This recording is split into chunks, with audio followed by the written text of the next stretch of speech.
That was maybe the best game that Syracuse football has played this season.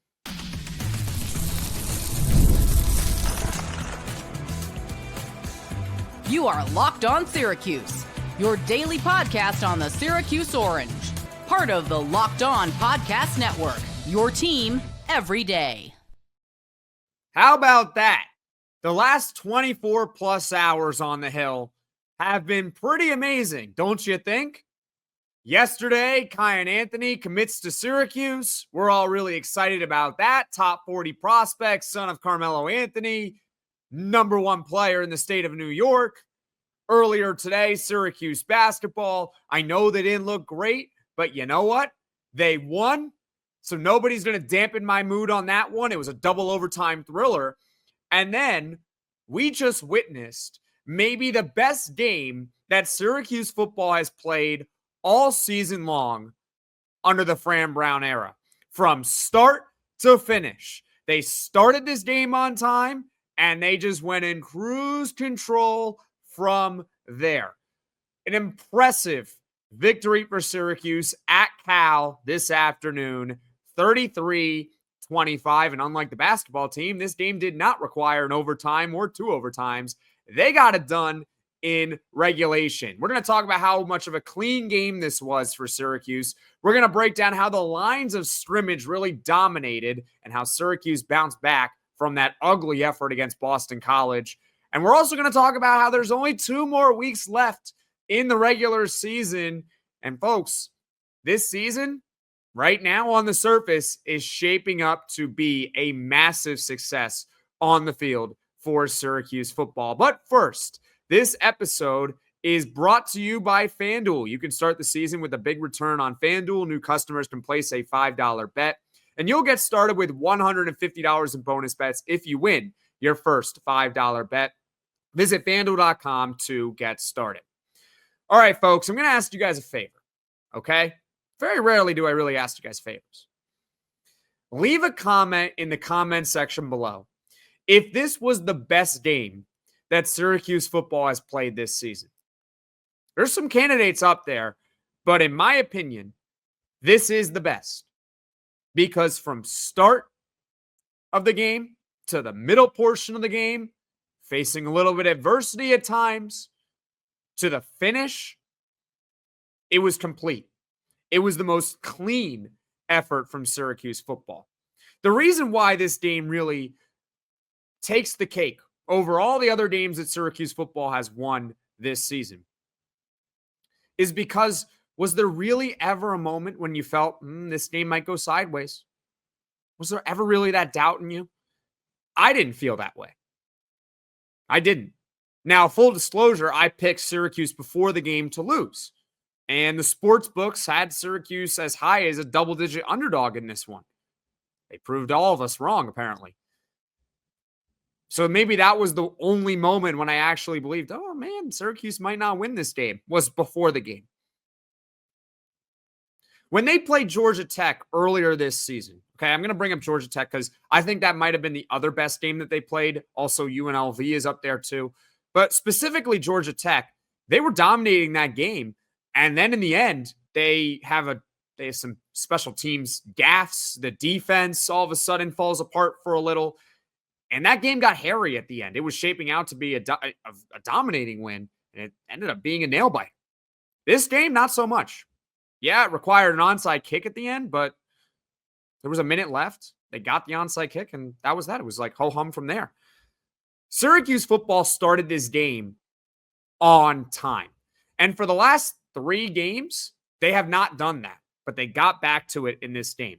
In the first half, the Syracuse offense scored on every possession they had the ball, and they led 27-7 at the break. It's the most first half points in an ACC game since 2018. And by the way, Syracuse had the ball for 2/3 of the first half.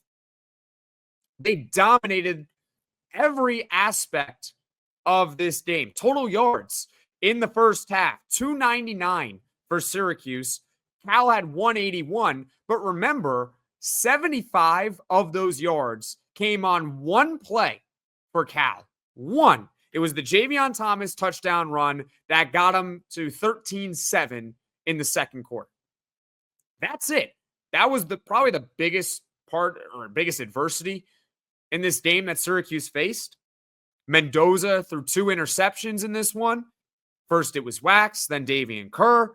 Both were in the first quarter. And Syracuse's offense took advantage of both of those mistakes. They scored 10 points off of them.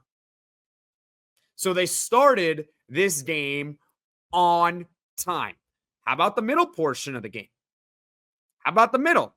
Like, how about after halftime, after having a 27-7 lead? Now, I know the box score says, well, Cal controlled the second half, but really, eye test, they didn't. Not even close.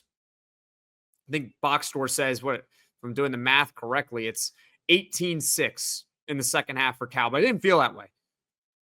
Didn't feel that way by any means necessary. There was a big third down conversion after Cal scored a touchdown early on in the third quarter. Jaden Ott had a 15-yard run. It got Cal within 13 points early in the third. Maybe Cal can string together a comeback. Nope. I thought one of the biggest plays of the game was when Syracuse took over, they're facing a third down. I don't remember the exact yardage, but it was definitely a passing third down. Like, it wasn't a 3rd and 1 or 3rd and 2. This was at least a 3rd and medium.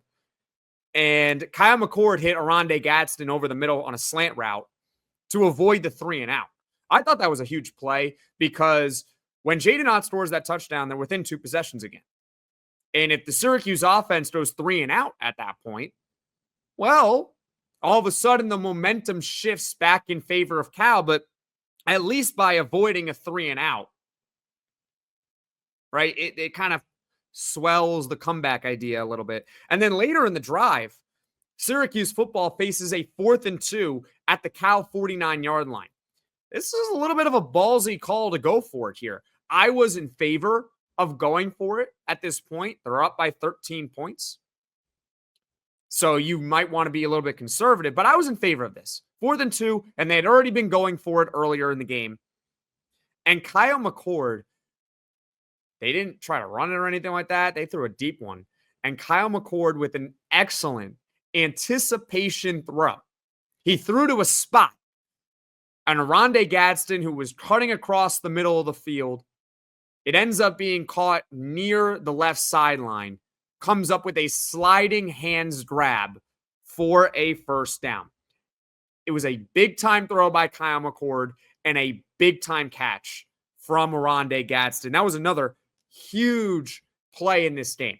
Talked about that 3rd down earlier in the drive, but on that 4th down, if Syracuse football doesn't convert there, Cal's got a short field to potentially cut to within 1 possession. So that was a big play right there. Syracuse gets a little bit conservative after that. They have a 3rd and 10 at the Cal 29. They call a bubble screen to LeQuint Allen. I don't really love a bubble screen on a 3rd and 10. I like that on a 2nd and 10 play, but that's a little nitpicky here or there. And Jackson Kennedy, to his credit, hits a 43-yarder. We hit all of our field goals in this game. Shout out to the Syracuse special teams. My goodness. So Jackson Kennedy hits a 43-yarder. Syracuse goes up 30-14. Cal takes over. They go 3 and out.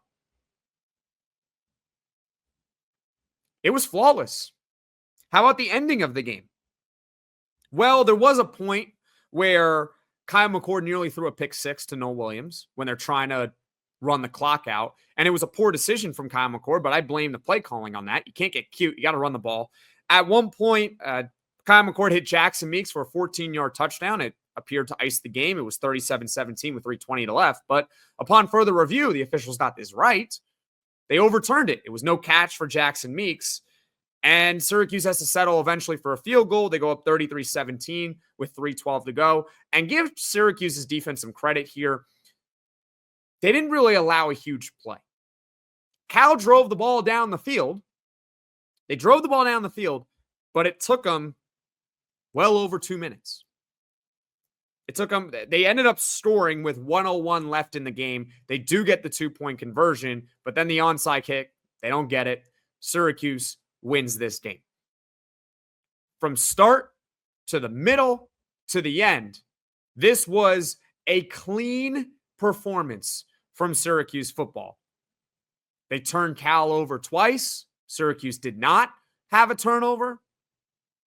At the end of the game, we've seen moments this season when Syracuse on defense, has to ice a game. We saw this really against NC State. They will allow like these huge plays that go for like 75 yards. Syracuse did allow a couple of big plays. A Jaden Ott 53-yard run, which, by the way, after that run, the defense held them to a field goal. The 75-yard touchdown, Davien Thomas. Aside from that,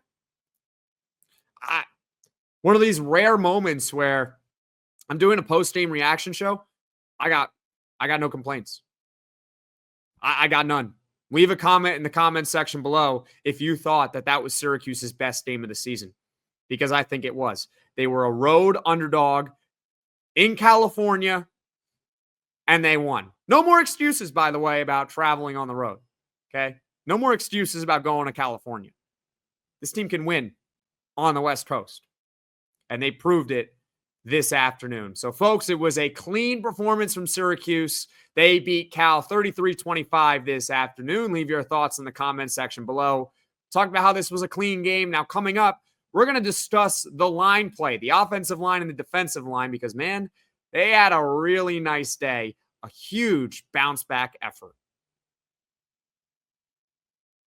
Our friends over at 5 Hour Energy know that being a passionate football fan isn't just a hobby, it's a way of life. It takes a lot of energy to power through all-day tailgates, touchdown celebrations, or an agonizing second overtime. Speaking of second overtimes, that's what happened with Syracuse basketball earlier today, but they found a way to win, and certainly I have the energy to do another post-game show, right?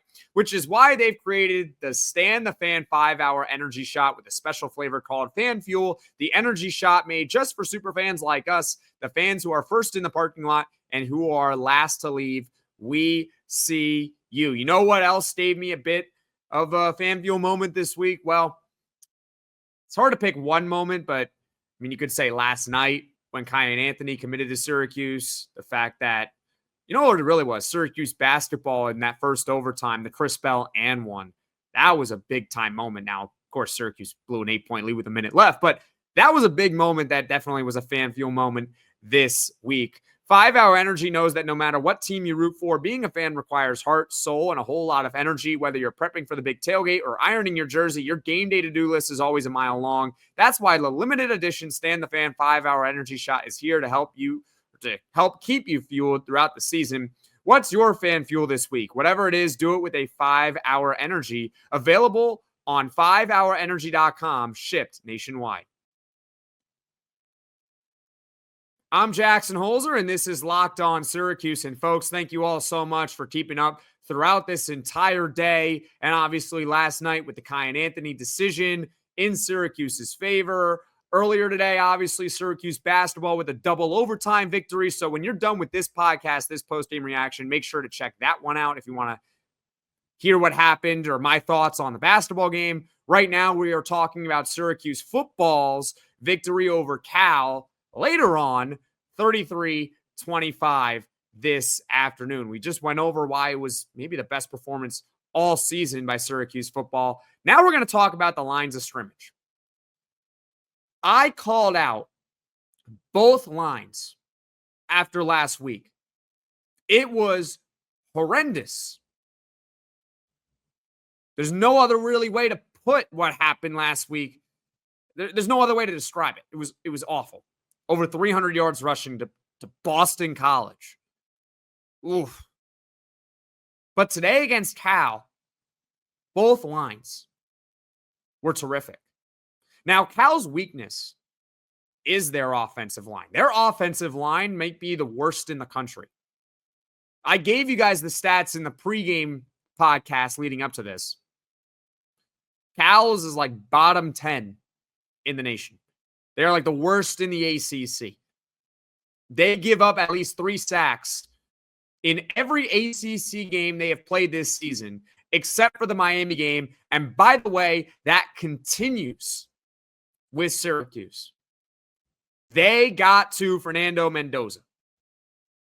If we're looking at the sacks, Syracuse had 4 of them.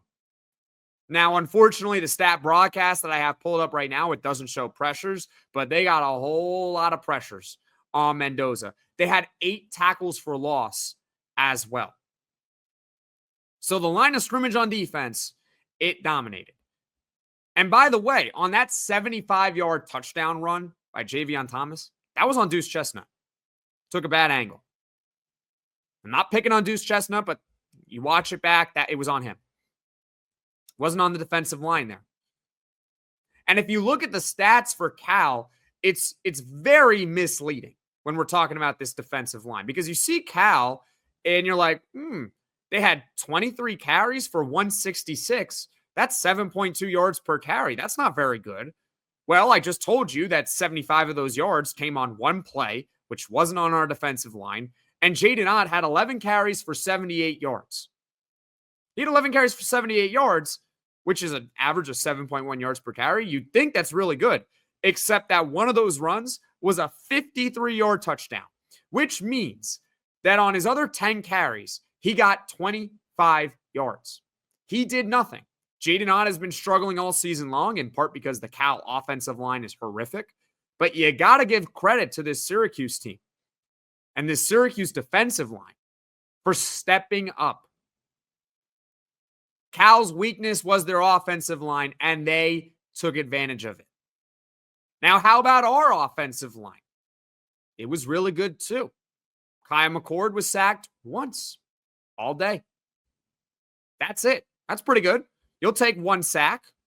Ideally, it would be no sacks, but they only let up one. You can forgive that. That's fine. LeQuint Allen with another 2-touchdown game, by the way. 23 carries, 109 yards, 2 scores, 4.7 yards per carry, a long of 30. He had that 30-yard touchdown run in the first half. Offensive line, it kept Kyle McCord clean. Offensive line paved the way for LeQuint Allen. And that's a large reason why Syracuse racked up 471 total yards of offense and 33 points. So the offensive line and the defensive line for Syracuse, they did a complete 180 from last week. And by the way, Coach Fran Brown, congratulations. You get to take a shower with soap, apparently, because your team won. Good for you. 7 wins now for Syracuse football, in large part because their line play today was outstanding. Outstanding. When you give Kyle McCord time, we have seen throughout this season, when you give him time, good things are going to happen. They are. He's going to hit his guys. He was 29 for 46, 323 and a touchdown. Only really put the ball in harm's way once, and that was in the fourth quarter. Nearly got picked 6 by Noah Williams, but I blame that more on play calling, even though the decision wasn't very good either. Trevor Pena, 11 catches, 97 yards. Oronde Gadsden, 8 for 109. Jackson Meeks, 4 for 38 and a touchdown. You give Kyle McCord time, he can do damage. He can find his guys. You give LeQuint Allen just a little bit of space, and he can get you 109 yards and 2 scores. So shout out to the offensive line and the defensive line for Syracuse for a very, very good performance. A huge bounce back for this team. They really needed it. We'll talk about it, how there's 2 more weeks left in the season coming up. We'll talk about the road ahead. But you needed this for morale. They really did. Last week was a little bit demoralizing. I mean, like, Boston College just punched them in the mouth. And today, it was Syracuse that was doing the punching in the mouth. So good on them for that. I got no complaints. I got no complaints over the last 24 hours. I got none. One of the very few times I'm ever going to do a podcast with literally nothing to complain about. I got nothing. Kyan Anthony committed about 24 hours ago. Basketball team, I mean, they didn't play well again, but you know what? They won. Football won. I mean, we 2-0 and a Kyan Anthony commitment. When was the last time? I'm going off on a little tangent here, so apologies for that, but just hear me out for a second. When was the last time that football and basketball won on the same day and Syracuse got a basketball commit within about 24 hours of that happening? Because I thought about it before I started the podcast, before I started recording this. It couldn't have been last year because last season, Donnie Freeman and Elijah Moore did not commit during football season. Elijah Moore was in like March or April, and Donnie was in May. So wasn't possible. The year before, they had William Patterson. I don't remember exactly when William Patterson committed. Maybe it was like over the summer, but I don't think it was him. So the earliest it could have been is 2021, when they got a commit within like 24 hours of both teams winning. And by the way, that commit was not Kyan Anthony. I got no complaints. What a win. What a weekend for Syracuse. So, maybe their best game of the season, in my opinion, it is. They beat Cal 33-25 this afternoon. Talked about how it was a clean game. We talked about the lines of scrimmage really dominating Cal all day long. Now coming up, there's only 2 more weeks left in the season. And folks, I think it's been a huge success for the program. Get ready to tackle the NFL action with FanDuel, America's #1 sportsbook, because right now new customers can bet $5 and get $150 in bonus bets if you win. The FanDuel Sportsbook app gives you everything you need to place live bets on the NFL all in one place. So when you get a hunch in the middle of a game, you can check out the latest stats, view live play-by-play, and so much more on the same page where you place your bets. And folks, I didn't think Syracuse football was going to win today, but I knew that the line was screwed up. Syracuse football on FanDuel, at least the last time I had checked prior to today, was an 8.5-point underdog at Cal. Some lines had it as high as 10. So I already knew that the line sucked. I didn't necessarily think that Syracuse was going to win, though. But guess what? They proved me wrong, and I hope you guys cashed in on Syracuse at least plus 8.5. If you got them at their money line plus 260, more power to you. Congratulations. If you want to take advantage of maybe more bets on FanDuel, well, just visit FanDuel.com to join today. You'll get started with $150 in bonus bets if you win your first $5 bet. That's FanDuel.com. Never waste a hunch and make every moment more with FanDuel, an official sportsbook partner of the NFL. Basketball season has arrived, whether it's the NBA or college, like going to Syracuse games. It's usually pretty exciting, and if you went to Syracuse's game this afternoon, you got yourselves a treat. You got 2 overtimes against Youngstown State. I know it's not a good team. I know Syracuse, in theory, should blow them out. But you know what? You got 10 minutes of free basketball if you went to that game. So I'm kind of jealous of you if you went to that one. Shout out to you guys. The way I get tickets for basketball games is by using Game Time. Game Time has a new feature called Game Time Picks that makes getting tickets for your favorite live events even easier. Game Time Picks filters out the fluff to show you only incredible deals on great seats, so you don't have to waste time searching through thousands of tickets. And my favorite feature is the curated deals. Curation makes it easier to save more on sports, concerts, comedy, theater, etc. Take the guesswork out of buying tickets with Game Time. Download the Game Time app, create an account, and use code LOCKEDONCollege for $20 off your first purchase. Terms apply. Again, create an account, redeem code LOCKEDONCollege, LOCKEDONCOLLEGE for $20 off. Download Game Time today. What time is it? Game time.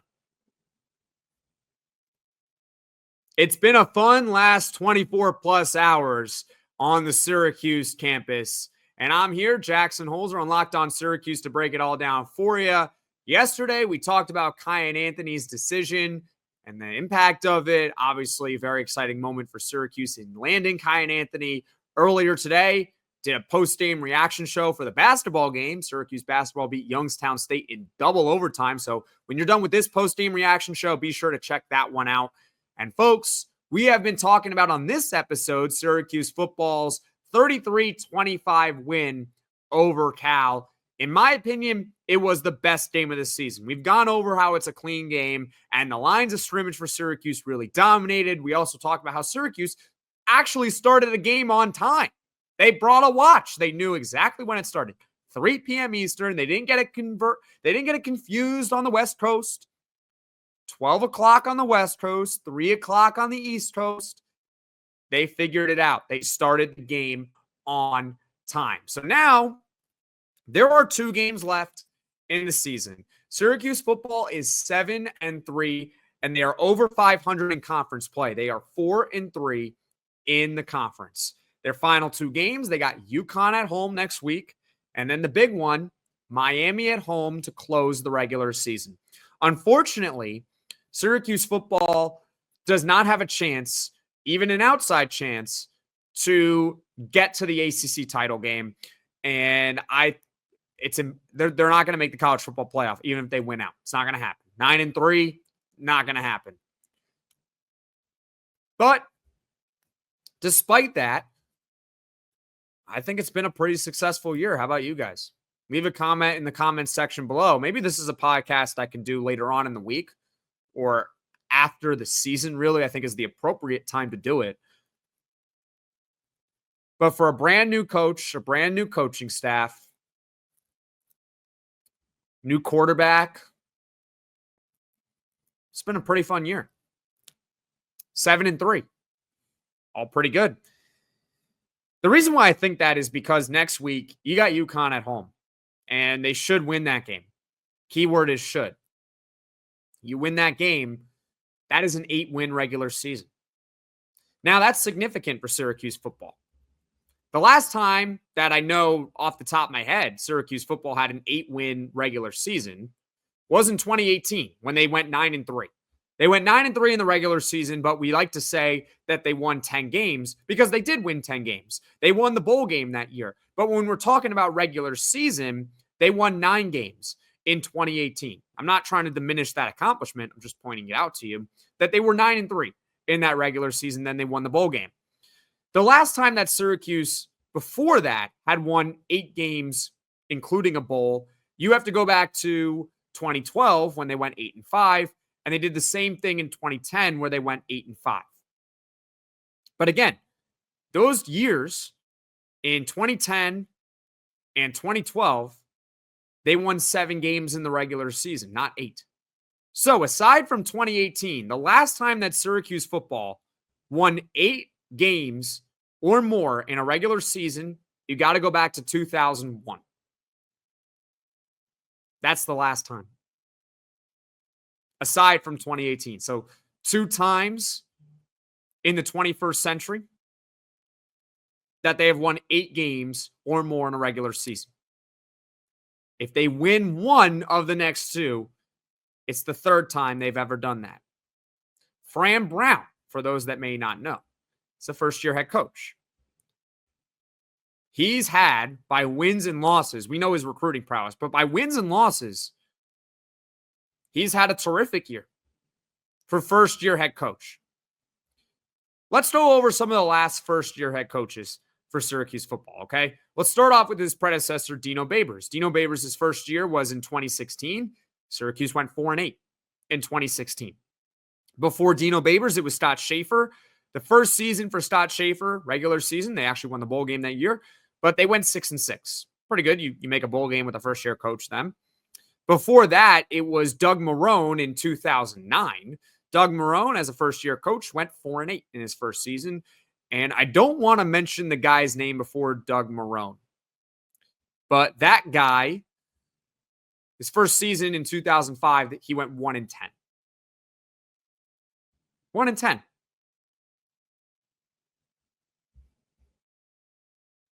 Fran Brown's been pretty successful. We know about it on the recruiting trail, but winning 7 games is significant for Fran Brown as a first-year head coach at Syracuse. Not his 4th or 5th year, his first year, he has 7 wins. And it's about to be 8. If you could just beat UConn at home. That's all we're asking. Just beat UConn at home.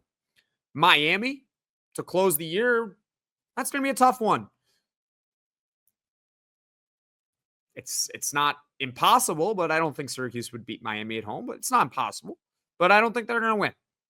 You're setting up for 8-4. And I'm pleased by that. That was my expectation going into the season. Can this team go 8-4? That was my prediction. Looks like they're going to hit that. So full marks to Syracuse football for this entire year. It's been fun. even in the downs, it's been a good time. And there's 2 more weeks left to really enjoy it before a bowl game. But bowl games nowadays, with all the opt-outs and the transfer portal, it's not the same thing. So we really got 2 more weeks to enjoy the roster in its current state. Just remember that. So it's been an amazing last 24 plus hours for Syracuse. Kyan Anthony committing. Syracuse basketball winning earlier today. And now Syracuse football beating Cal this afternoon, 33-25 in California. They did it. They traveled the West Coast. They were not afraid of an airplane. So shout out to Syracuse football for that. A great win from start to finish. Thank you for making Locked On Syracuse your first listen today. For your second listen, you can check out the Locked On ACC podcast. But wait, hold on. Make that your third listen, because what I want you to do after this podcast, in case you missed the basketball game, I highly suggest you checking out my post-game reaction show to that one, because, folks, I was actually in a good mood for it. Even in a ugly win, I was in a good mood. So check that one out. But anyway, after you're done with that podcast for your, third listen, you can check out Locked On ACC. Alex Dono and Kenton Gibbs, they keep it real, and they bring you the truth about where your favorite ACC team stands within the conference. Find Locked On ACC on YouTube or wherever you get your podcasts. Folks, thank you all so much for watching. Thank you all so much for listening. If you like this video, click that like button. If you really liked it, subscribe to the channel, turn on those notifications so you know right away when I am dropping the next podcast. And everyone, just enjoy it. It's been a fun last 24 plus hours at Syracuse.